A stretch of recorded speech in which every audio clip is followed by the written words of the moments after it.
I'm Justin Cantor. I'm here today to tell you why I'm supporting Amy Klobuchar in the 2020 Democratic presidential primaries. These days, when it comes to our elections, many of us go for the big personality with the most striking sound bites and news coverage and social media. It can be all too easy to forget to read from different sources and compare track records of different candidates. I'm declaring myself for Amy Klobuchar in the race for the 2020 Democratic presidential nomination. Her long and consistent track record as a senator working amicably with both Democratic and Republican colleagues while still standing up to injustices and oversights by extremists like Donald J. Trump is what fuels my support. Media outlets too often choose to cover the highest poll-performing candidates ad nauseum, while failing to give anywhere near sufficient airtime to equally or more qualified contenders who have rich histories of working tirelessly for the people. Amy's ratings of 100% from the Human Rights Campaign and Planned Parenthood Action Fund, as well as 94% from the American Civil Liberties Union, demonstrate her commitment to being a senator for the people, not a senator beholden to special interest. While many citizens are smitten with fellow contender Bernie Sanders' big promises of Medicare for all and tuition-free college, he doesn't seem to have the know-how to get that done. Ignoring the realities of Congress's role in such an overhaul, he went on 60 Minutes on February 23rd and told Anderson Cooper that his price tag for Medicare for all alone would be about $30 trillion. Regarding tuition-free college and canceling student debt, he admitted he doesn't have a price tag, and in terms of paying for those programs, quote, I can't rattle off to you every nickel and dime.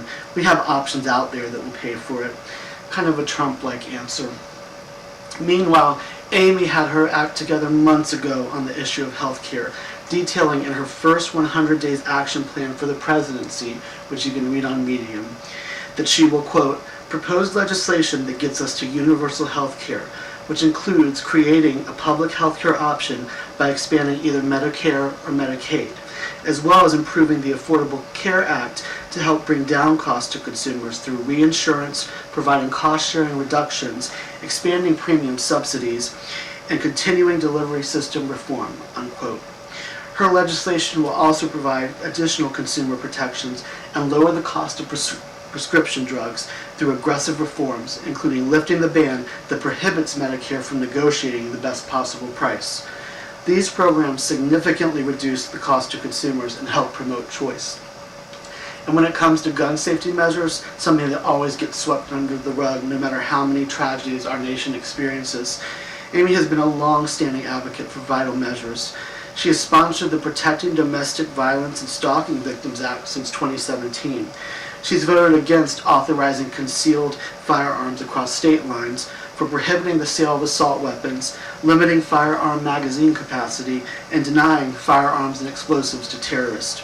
She has advocated for gun safety legislation directly with Trump in a meeting after Parkland.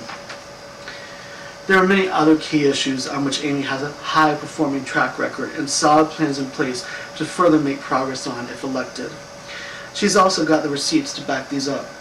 She's been the primary sponsor of such important bills as Senate 166, the Stop Exploitation Through Trafficking Act of 2015, Senate 1376, the International Adoption Simplification Act, and Senate 3749, the Congressional Accountability Act of 1995 Reform Act in 2018.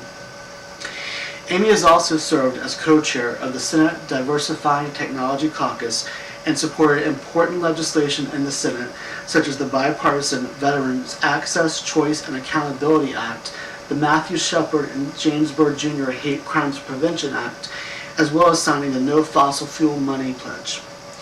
Amy was the first woman elected to the U.S. Senate in Minnesota's history when she took office in 2006. A study from Vanderbilt University ranked her as the most effective Democratic senator in the last Congress, and Metal News Service reported that she ranked first in the Senate with the most bills led or co-sponsored enacted into law in the 114th Congress. Furthermore, Amy serves as the ranking member of the Senate Judiciary Committee's Subcommittee on Antitrust, Competition Policy, and Consumer Rights. She is chairman of the Democratic Steering and Outreach Committee and ranking member of the Rules Committee. And when it comes down to personality, Amy is real. She doesn't scream at you. She doesn't have to raise her voice and get into tussles to make her point. As the San Francisco Chronicle recently put it, quote, Amy Klobuchar repeatedly has shown under fire in the debates and town halls that she is a listener with a wickedly quick sense of humor that can make her point effectively and with civility. She has the skills to unite the Democratic Party after this nomination fight, no small task, and, if elected president, restore the integrity, discipline, and dignity that the office deserves. Amy's unique ability to reach out and resonate with citizens across party lines is evident in her successive stream of winning big, election after election, in both primarily blue and predominantly red precincts. She won all 3 of her Senate campaigns in Minnesota by more than 20 percentage points. After about 3,000 of Minnesota's 4,120 election precincts voted for Donald Trump in 2016, Amy won about 1,250 of those in the 2018 Senate race, including suburbs and Twin Cities and conservative areas in rural Minnesota. I'm proud to support Amy Klobuchar in her quest for the 2020 presidential Democratic nomination. I hope you'll consider the viewpoints and facts of which I've just spoken, and that you'll take the time to read up on her dignified and productive history as a senator. I also encourage you to take a good look at her detailed first 100 days plan on Medium, because, as Amy puts it, now more than ever, we need a president not for half of America, but for all of America.